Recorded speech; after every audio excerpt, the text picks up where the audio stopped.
If someone watched your actions for a week and never heard your words, what would they say you value? Have you ever promised something with full confidence and then quietly hoped no one would remember? Yeah, I have.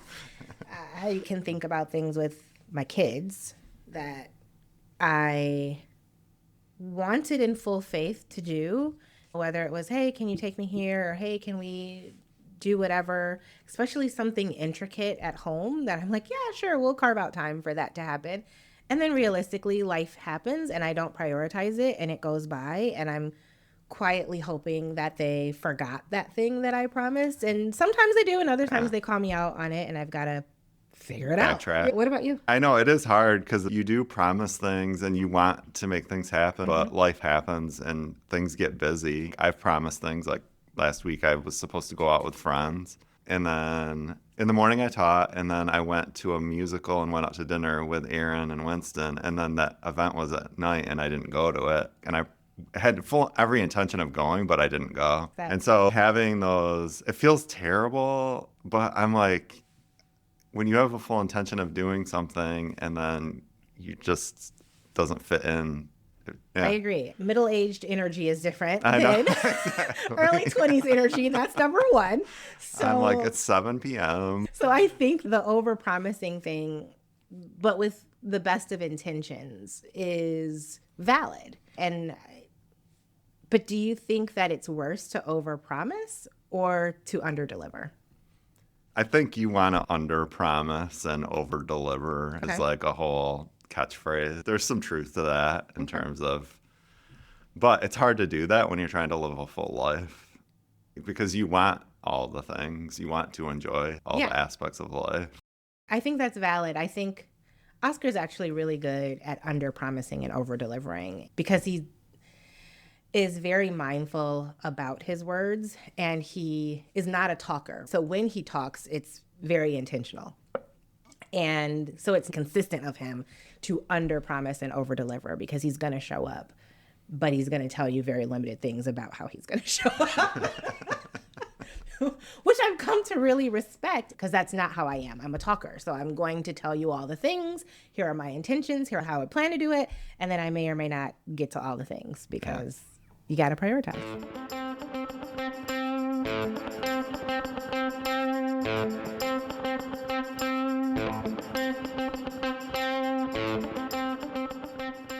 Hello, thinkers. Welcome to Quote Mining. The bite-sized podcast where each week we explore where quotes come from by stepping inside and shining a light around to see what's buried beneath the surface, see how they shape the way we connect, and whether they hold up in real life. I'm Ryan. And I'm Leslie.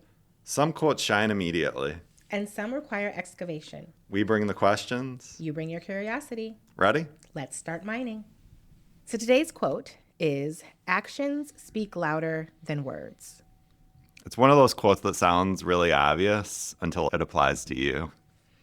And the way that we use this word now is that your actions show your real goals, desires, and commitments more clearly than your speech or what you've said. And the modern English phrasing shows up in the 1600s, and versions of it are often attributed to early 17th century English writers and later colonial references. But the point has endured because human nature hasn't changed. What do you think keeps the idea resurfacing across centuries? I think that it continues to resurface because we continue as humans to make it true. We continue to show that what you do is going to hold more weight than what you say. If you say, "I love you," and your actions do not align with that, I'm not a priority in your life, that's difficult to continue to believe those words if your actions are not aligned with it. We watch it happen. We watch those actions be more powerful and hold more weight because your words are not aligned. And I think through history, there's just time after time where people promise things and it just didn't come true. The words were there and whatever the intention was, it just didn't happen. And I also think sometimes our actions, we want our actions to speak loudly for us. We know that we can rely on those actions to really show how we feel When I'm doing something good, I want everybody to see that it's happening. Yes, exactly. Is everybody watching right now? Because I'm doing something really good. And I also think that we can utilize our actions to represent different facets of who we are. So, story time.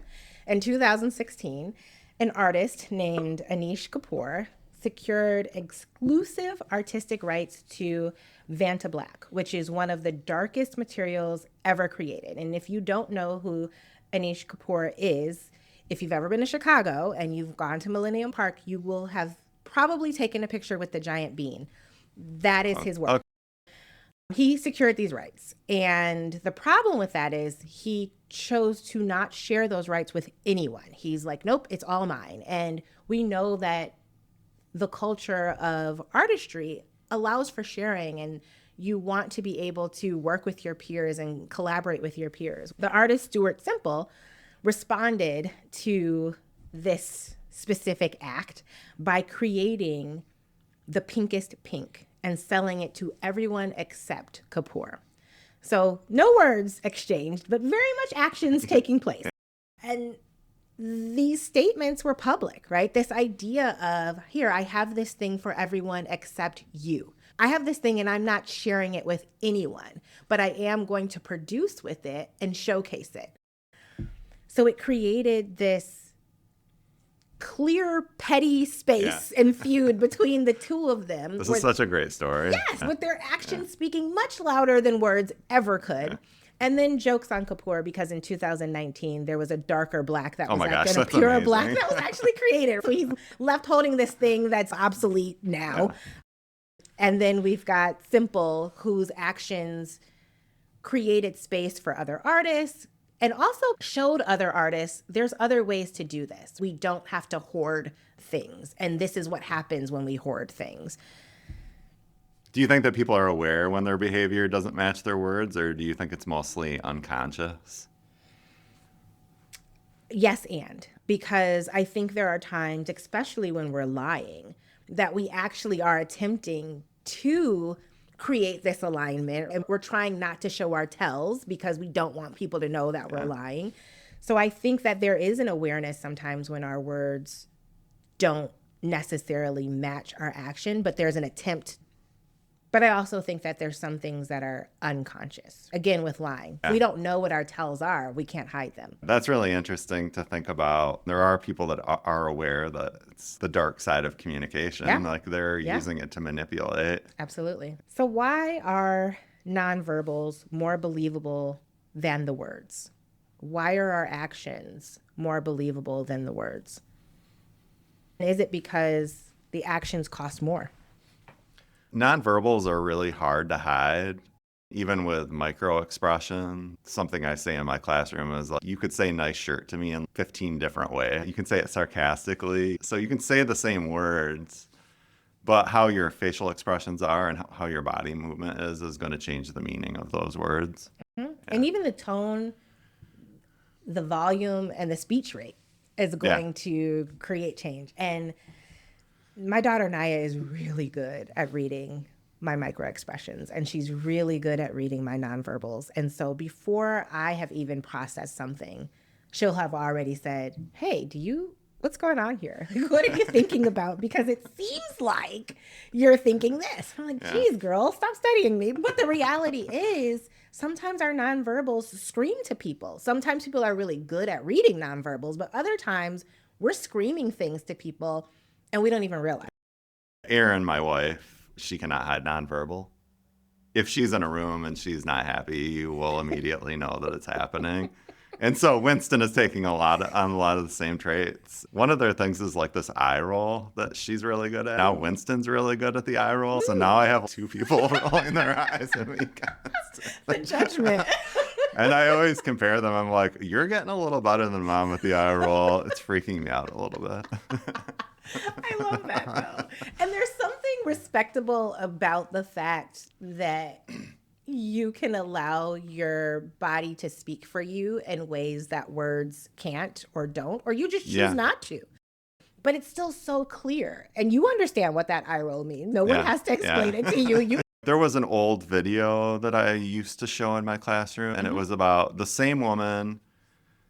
She applied to 2 different jobs, and one job, she got an interview for both of them. And one, the resume, she barely had anything on it. Like, it was so slim. And the other one was stacked. And the one interview, she wore makeup, she wore a dress skirt, and like everything that it takes to look professional. And like, she got the job over the person that was actually more qualified. It was some news special a long time ago. Wait, so the resume of the person that dressed the quote unquote part was not a thorough resume. She just dressed the part. And the person who had everything that the job required but didn't necessarily dress the part. Exactly. The one where she had the full resume and all of that, she didn't wear makeup. She did her hair enough just to get out of the house. It's so fascinating that actions are more powerful than words. You know, what you show up and what you represent yourself to be and look like is going to change the communication that you have with people. Agreed. It's unfortunate, but it's a reality. Nonverbals include the way we physically show up in a space. Some things we can control, some things we can't. And so that's, I think, where things get a little tricky in terms of who we're communicating to, because that person who's receiving the communication has to do their due diligence to be open-minded. They have to do their due diligence to make sure that they have had enough life experience to not make assumptions based off of what they're saying. But all of that being said, yes, we do live in a society where the way that you physically show up, regardless of whether those are things you can control or not, it's going to communicate something to the people around you. I have read things about more attractive people. It's life is, I don't know if it's easier for them, but it's easier in certain degrees. And there's been studies on that. It's interesting. And that's why life's been so easy for me. That's why you glide through life, Ryan. I basically just use my good looks. I love this for you. If someone watched your actions for a week and never heard your words, what would they say you value? This has been Quote Mining. Until next time, Don't just repeat the quote, question it test it. and keep mining.